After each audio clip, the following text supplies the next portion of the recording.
Bien, hoy vamos a analizar unos apuntes fascinantes sobre seguridad vial. A primera vista, parecen el típico material de autoescuela, pero al leerlos con calma, me di cuenta de que esconden una idea muy potente sobre los peligros que normalizamos, los que creemos que controlamos. Sí. Así que la misión de hoy es explorar los puntos ciegos. Empezaremos con uno muy literal, muy físico, la maniobra de marcha atrás. Una acción que ilustra perfectamente cómo podemos meternos en problemas por lo que no vemos. Claro.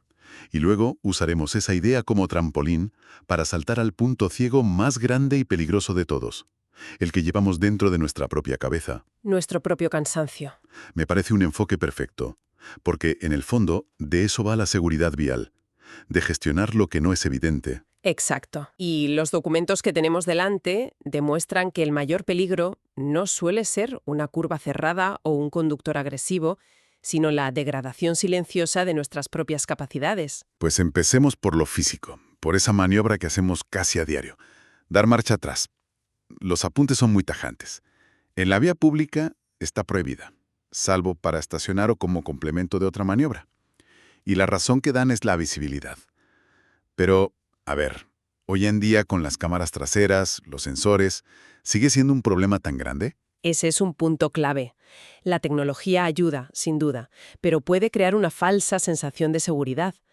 Una cámara te da una imagen en 2 dimensiones, lo que distorsiona la percepción de la profundidad y la velocidad. Ah, claro. Y los sensores son geniales para detectar un muro, pero pueden no detectar un poste fino, una bicicleta tirada en el suelo o, en el peor de los casos, un niño pequeño que está justo debajo de su rango de detección. Claro, la tecnología no tiene visión periférica ni la capacidad de interpretar una situación compleja. Por supuesto, por eso las notas insisten en la técnica clásica, que es la que de verdad funciona. Primero, la inspección previa. Antes de subir al coche, da una vuelta, mira qué hay detrás. Parece una obviedad, pero es el único seguro al 100%. ¿Sí? Y segundo, la postura. El consejo es claro: brazo derecho en el respaldo del copiloto, cuerpo girado y mirar directamente por la luna trasera. Los espejos son un apoyo, no la fuente principal de información. Es curioso porque es una maniobra antiintuitiva. El coche se comporta de forma extraña, la dirección responde al revés de lo que esperas. Y por eso el tercer consejo es la velocidad. Hay que hacerlo despacio. No solo porque ves menos, sino porque el control del vehículo es mucho menos preciso. Estás luchando contra la física del coche y contra cómo tu cerebro interpreta el movimiento. Claro. Confiar ciegamente en una pantalla mientras el coche se mueve es una receta para el desastre. Es, como decías, el ejemplo perfecto de un punto ciego físico. Y esa idea de que el control es menos intuitivo es un puente perfecto hacia el tema principal de estos apuntes, que es cuando el control no lo perdemos por la física del coche, sino por la fisiología de nuestro propio cerebro. Y aquí es donde los apuntes me han volado la cabeza. Adelante. Yo siempre he pensado en los accidentes por sueño como algo extremo, alguien que se queda literalmente frito al volante.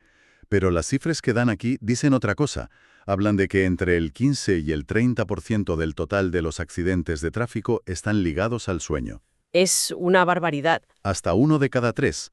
Y aclaran que no se refieren a quedarse dormido, sino a algo mucho más sutil y común: la somnolencia. Es que ese es el gran mito que hay que desmontar, y estos apuntes lo hacen muy bien. El peligro no empieza cuando cierras los ojos. No. Empieza mucho antes, cuando tu cerebro empieza a funcionar a medio gas. La somnolencia es ese estado intermedio en el que sigues conduciendo, crees que controlas, pero tus capacidades ya están gravemente mermadas. Claro. Y el segundo mito que desmontan es que esto solo pasa de noche. Puede ocurrir a las 3 de la tarde después de comer con la misma virulencia. Hablemos de esos efectos. El primer punto que mencionan es el aumento del tiempo de reacción, lo cual parece obvio. Si estás cansado, tardas más. Pero hay algo más sutil aquí que no estamos viendo a simple vista. Totalmente. No es solo que tus reflejos sean más lentos, como si fueras a cámara lenta. Es que tu cerebro empieza a filtrar la información de forma distinta. La somnolencia reduce tu campo de atención. Ah, Dejas de procesar señales secundarias.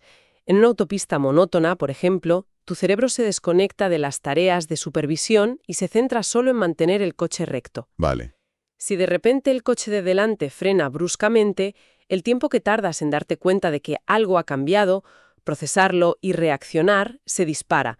No es solo lentitud física, es lentitud de procesamiento. Es decir, que tardas más en cargar la nueva información en tu cerebro. Esa es una buena analogía.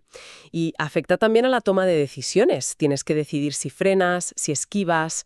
Un cerebro cansado tarda más en sopesar opciones y, a menudo, elige la peor. Ya. Se cometen más errores al juzgar la velocidad de otros coches o las distancias de seguridad. Crees que tienes tiempo y espacio, pero tu juicio está alterado. Hay otro punto que me ha dejado helado. La alteración de la coordinación psicomotriz. Los apuntes dicen que los movimientos se vuelven más lentos, menos precisos, y que se tiende a actuar de forma automática. Sí. Y el ejemplo que ponen es tremendo. Llegar a un cruce y atravesarlo sin comprobar activamente que el semáforo está en verde. Simplemente sigues la inercia. Y esto nos lleva a uno de los conceptos más aterradores que se mencionan, los microsueños. Espera, explícame esto bien. ¿Me estás diciendo que el cerebro simplemente se apaga por unos segundos y tú no tienes ni idea de qué ha pasado? Eso es francamente aterrador. ¿Cómo es posible que no lo notemos? Porque no es un sueño normal. Son desconexiones brevísimas, de 2 a 5 segundos. El cerebro, agotado, se apaga para una recuperación de emergencia. Durante esos segundos estás ciego, sordo y totalmente ajeno a lo que ocurre. Increíble. Lo más peligroso es que no hay recuerdo. La persona no tiene conciencia de haberse dormido. Piensa en lo que significa eso a 120 kilómetros por hora. Recorres la longitud de un campo de fútbol completamente a ciegas. Es una locura. Y cuando el cerebro se reconecta, simplemente sigues conduciendo, sin ser consciente del inmenso peligro que acabas de correr. Es increíble.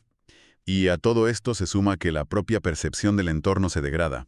El documento habla de visión borrosa, dificultad para enfocar. Sí, los músculos de los ojos también se fatigan. Te cuesta más enfocar la vista de lejos a cerca, del cuadro de mandos a la carretera.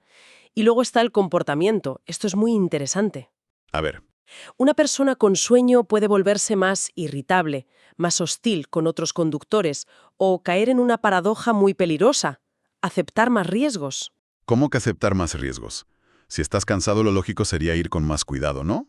Pues no siempre. La fatiga afecta al lóbulo frontal del cerebro, el encargado del juicio y el control de impulsos. A medida que te acercas a tu destino, la ansiedad por llegar puede hacer que pises el acelerador, que hagas un adelantamiento apurado. Justo cuando peor estás. Tal. Entonces, si esto es tan peligroso y tan sutil, ¿cómo puedes saber que estás entrando en la zona de peligro antes de que sea demasiado tarde? Los apuntes describen una especie de progresión de los síntomas, casi como una película de terror. Es una cascada, sí. Y empieza de forma muy inocente, con una simple falta de interés por la conducción, luego llega el primer bostezo, la boca se siente seca, y aquí viene un detalle que el texto califica de muy traicionero. Una sensación de frío. Frío. Qué curioso. Sí, y es una trampa, porque la reacción instintiva es subir la calefacción, y un ambiente cálido y poco ventilado es uno de los mayores inductores del sueño. Claro. Así que sin darte cuenta, estás creando las condiciones perfectas para dormirte. Vale, y después de esa fase, ¿qué sigue? La siguiente etapa es cuando los síntomas ya son evidentes. Los bostezos son casi continuos, los párpados pesan 1 tonelada, comienzas a hacer correcciones bruscas con el volante, tu velocidad se vuelve irregular, a veces más rápido, a veces más lento, sin motivo. Sí. Puedes tener incluso ligeras dudas, como no recordar si ya has pasado por un pueblo o un desvío conocido. Y la fase final, la de alarma roja, es cuando los músculos del cuello se relajan y empiezas a dar pequeñas cabezadas. En ese punto, la fuerza de voluntad ya no sirve de nada, el sueño es una necesidad fisiológica imparable. El mensaje de las notas es inequívoco, detente inmediatamente. Bien, ¿y qué es lo que nos lleva a ese estado? El documento enumera varios factores. El primero es el momento del día. Menciona 2 franjas horarias críticas, la madrugada, entre las 3 y las 5, y las primeras horas de la tarde, entre las 2 y las 4. Es pura biología. Son nuestros ritmos circadianos. El cuerpo está programado para tener esos 2 valles de alerta a lo largo de 24 horas. Claro.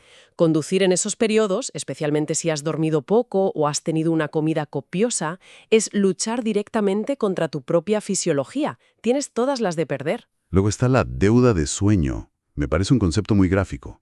No se trata solo de no haber dormido la noche anterior, sino de ir acumulando pequeñas deudas, 1 hora menos hoy, hora y media menos mañana. Y es acumulativa, como una deuda económica. Tras varios días durmiendo solo un poco menos de lo necesario, el efecto sobre tu rendimiento puede ser equivalente al de no haber dormido una noche entera. Es tremendo. Mucha gente cree que con 5 o 6 horas de sueño funciona bien, pero en realidad están operando con un déficit cognitivo constante. El entorno también influye.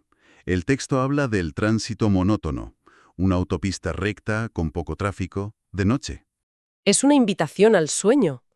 El cerebro humano necesita estímulos para mantenerse alerta. Si el paisaje no cambia, si no hay que tomar decisiones, si el ruido es constante, el cerebro entra en un modo de bajo consumo y la somnolencia aparece con una fuerza tremenda. Y por último, las sustancias. El alcohol es obvio, pero también mencionan comidas abundantes. Y, ojo a esto, el café. Dicen que los estimulantes pueden enmascarar el sueño, pero cuando pasa el efecto, vuelve con más fuerza. El efecto rebote. Es que el café no elimina la necesidad de dormir, solo la pospone. Bloquea temporalmente los receptores de adenosina en el cerebro, que es la sustancia que nos hace sentir sueño, pero el cuerpo sigue produciéndola. Ah, Cuando el efecto de la cafeína desaparece, toda esa adenosina acumulada inunda los receptores de golpe y el bajón de energía es brutal. Es una solución temporal, nunca una cura. el documento también distingue entre sueño y fatiga, que yo tendía a usar como sinónimos. Están relacionados, pero no son lo mismo. El sueño es la necesidad de dormir. La fatiga es un agotamiento más general, físico y mental, por el esfuerzo de conducir. ¿Vale? La fatiga altera tus sensaciones. La visión se vuelve borrosa, la audición disminuye, pero paradójicamente reaccionas de forma exagerada a un sonido repentino, como un claxon. Sí. Y aparecen molestias físicas, dolor de espalda, de nuca, calambres en las piernas. Y aquí es donde aparecen esas conductas lúdicas que mencionan. Esto me ha parecido fascinante. Cantar, silbar, dar golpecitos en el volante. Sí, esto me recuerda a lo que comentabas antes. Siempre pensamos que es para combatir el aburrimiento, pero según esta perspectiva, son mecanismos de autodefensa del cerebro. Para no dormirse. Exacto. Intenta generar estímulos, crear actividad para no desconectarse. Son una señal de alarma clarísima de que tus capacidades están al límite. Si te encuentras a ti mismo haciendo esto, no es que estés animado, es que tu cerebro está pidiendo ayuda a gritos. Y no solo es el conductor. Los apuntes detallan que el entorno y el propio vehículo también aceleran la fatiga. Una carretera en mal estado, una ruta que no conoces, o conducir de noche o con lluvia, todo eso exige un extra de concentración. Es una cuestión de carga mental. Cada bache, cada decisión en un cruce desconocido, cada gota de lluvia que distorsiona la visión, va sumando pequeños puntos de estrés y agotamiento. Claro. Y lo mismo pasa con el coche. Una mala ventilación o una temperatura demasiado alta provocan somnolencia. Un asiento incómodo genera fatiga física. Incluso una suspensión en mal estado que te obliga a hacer más correcciones con el volante te cansa sin que te des cuenta. Pero al final, la causa principal sigue siendo la misma.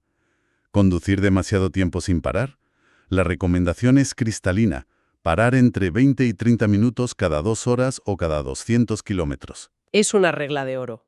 Y si a pesar de todo aparece el sueño o la fatiga, la solución es la única que funciona de verdad: detenerse, Parar. buscar un lugar seguro y descansar. Una siesta de 20 minutos puede ser suficiente para reiniciar el sistema y recuperar la alerta. Todo lo demás, abrir la ventanilla, poner la radio alta, mojarse la cara, son tiritas para una herida que necesita puntos. Falsa seguridad. Te dan una falsa sensación de control durante unos minutos, pero el problema de fondo sigue ahí y volverá con más fuerza. Entonces, resumiendo, ¿cuál es la gran lección de estos apuntes? Para mí es doble. Por un lado, nos recuerda que incluso las maniobras más básicas, como dar marcha atrás, tienen una lógica de seguridad que ignoramos por la costumbre. Sí. Y por otro, y mucho más importante, nos obliga a redefinir qué significa estar cansado al volante. No es un estado binario de estar despierto o dormido, sino un degradado muy peligroso de todas nuestras capacidades. Sin duda. Lo que se desprende de este análisis es la enorme importancia de la autoconciencia y la responsabilidad. Aprender a reconocer esas primeras señales que envía el cuerpo. Ese primer bostezo, esa sensación de frío, esa necesidad de cantar para mantenerte despierto, es literalmente una cuestión de vida o muerte. No se puede negociar con la fisiología. Si el cuerpo te pide parar, hay que hacerle caso. Y esto nos deja con una reflexión para el futuro. Todo el material se centra, lógicamente, en la responsabilidad del conductor para detectar su propio estado y actuar. Pero esto me hace pensar. A ver, A medida que la tecnología de los coches avanza, con sistemas de detección de fatiga cada vez más sofisticados, ¿hasta qué punto los vehículos o incluso la infraestructura deberían asumir un papel más activo? ¿Deberíamos llegar a un punto en que sea el propio coche el que te obligue a parar, yendo más allá de la fuerza de voluntad a menudo defectuosa de la persona que va al volante?